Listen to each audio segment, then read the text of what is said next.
Imagine this. For years, one tech giant held the keys to your phone's app store, dictating what you could download and how developers could sell it. What if I told you that Iron Grip just got a massive, court-ordered shakeup and the ripple effects could redefine your Android experience? That's exactly what happened this past Friday, when the Ninth Circuit Court of Appeals delivered a ruling that had Epic Games CEO Tim Sweeney absolutely delighted, tweeting, "Total victory." You see, this wasn't just a win for Epic. It was a significant blow to Google's long-standing control over the Android ecosystem. Back in December of last year, a jury actually sided with Epic on every single count. Epic, the company behind global sensations like Fortnite and the powerful Unreal Engine, accused Google of outright abusing its Android monopoly with anti-competitive practices. A few months after that verdict, Judge James Donato laid out the consequences, and they were stark. Google must open its Play Store to alternative app stores.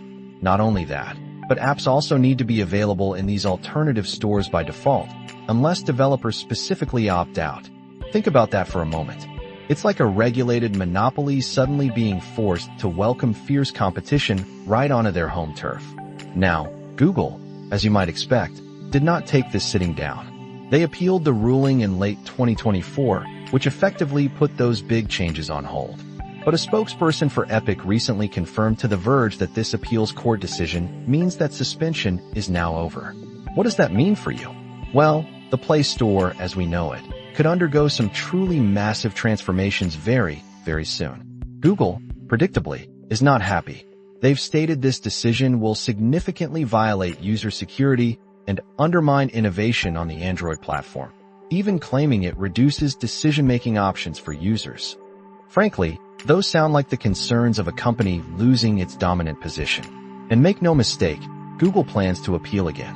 This time, it will likely go all the way to the highest court in the land, the U.S. Supreme Court. So, this fight is far from over, but Epic has won a significant battle. Let's quickly rewind. Epic actually sued both Google and Apple back in 2020 over similar App Store policies. While their fight against Apple largely failed, Epic has consistently scored major successes against Google.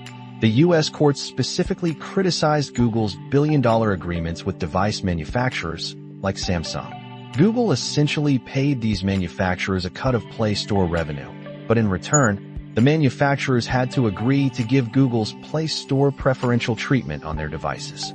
It's like a landlord giving you a great deal on rent, but only if you promise to buy all your groceries exclusively from their store next door. It stifled competition. And what's the immediate upside for Epic? Since last summer, Android users could install Epic's own store, but it was a bit of a workaround, an APK download, and a limited app range. But Tim Sweeney, ever the visionary, has already announced that the Epic Games Store will now be distributed directly through the Google Play Store itself. Imagine that. The company that just won a landmark legal battle against Google is now bringing its own storefront right into Google's own marketplace. It's a remarkable turn of events. So, what does this all mean for the future of your Android device? Are we truly entering an era of open app ecosystems? Or will Google manage to claw back some of its lost control at the Supreme Court? This isn't just a legal battle. It's a foundational shift for how we discover, download, and use software on our most personal devices. The implications are enormous for developers, for innovation, and ultimately, for your digital freedom. We'll be keeping a close eye on this, so make sure you subscribe to stay updated on how this epic tech drama unfolds.